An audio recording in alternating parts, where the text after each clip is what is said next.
আমাদের মাননীয় প্রধানমন্ত্রী প্রতি সপ্তাহে মানে একেবারে উইদাউট ফেল প্রতি সপ্তাহে উনি আমাকে ডেকে একবার জিজ্ঞেস করবেন যে ইনভেস্টমেন্টের কী অবস্থা, ইলেকট্রিসিটির কী অবস্থা, গ্যাসের কী অবস্থা। এটা মানে অন উইকলি বেসিস ওনার সাথে আমার এই আলোচনাটা হয়।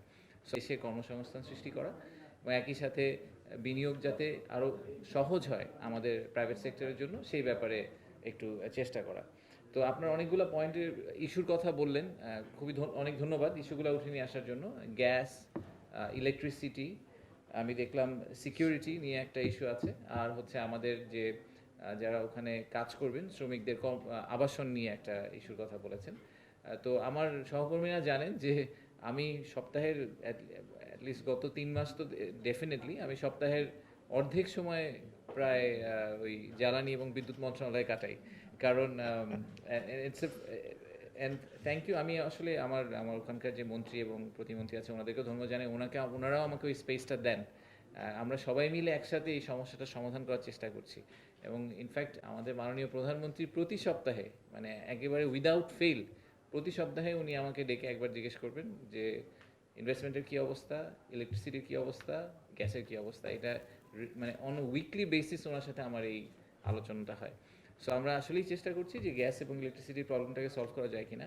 আর সিকিউরিটি আর যে অ্যাকোমোডেশন ইস্যু, এই দুটা তো আসলে মিরেশ্বরের স্পেসিফিক ইস্যু। সো এই দুটাতে আমার সংস্থার একটা হস্তক্ষেপ করার সুযোগ আছে। সো আমার মনে হয় এটা একটু ডিরেক্ট ইন্টারভেনশন আমরা একটা প্রায়োরিটি হিসাবে নিব।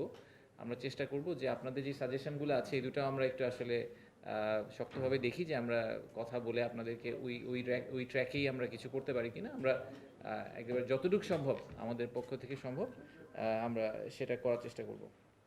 তো এগেন আবারও অনেক ধন্যবাদ আপনাদের এখানে আজকে আসার জন্য এবং আমাদের সাথে ল্যান্ড লিজ এগ্রিমেন্ট সাইন করার জন্য। আশা করছি আপনাদের ব্যবসাগুলো খুব সফল হবে এবং ভবিষ্যতে আমাদের থেকে এটা তো জাস্ট রিলেশনশিপের শুরু। আমরা ভবিষ্যতে আগামী 10, 15, 20, 30 বছর যতদিনই আপনাদের আমাদের থেকে যা সার্ভিস লাগবে, যেই সাপোর্ট লাগবে, আমাদের টিম আছেন, আমাদের ইনস্টিটিউশন, আপনারা হয়তো দেখেছেন যে আমরা ইনস্টিটিউশনাল কিছু চেঞ্জও আনার চেষ্টা করছি। একীভূতকরণ নিয়ে কথা হচ্ছে, আরও বেশ কিছু পলিসি লেভেল সাপোর্ট নিয়ে কথা হচ্ছে, যাতে এই ইনস্টিটিউশনগুলোও আসলে খুবই প্রাইভেট সেক্টর ফ্রেন্ডলি হয়ে একটা আচরণ করতে পারে এবং এখানে ওইরকম কর্মচারীদেরকেও আমরা আনার চেষ্টা করছি যাদের ওই মানসিকতাটা আছে যে তারা প্রাইভেট সেক্টরকে সাপোর্ট করবে।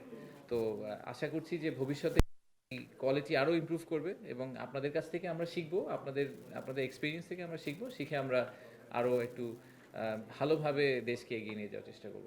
অনেক ধন্যবাদ, থ্যাংক ইউ।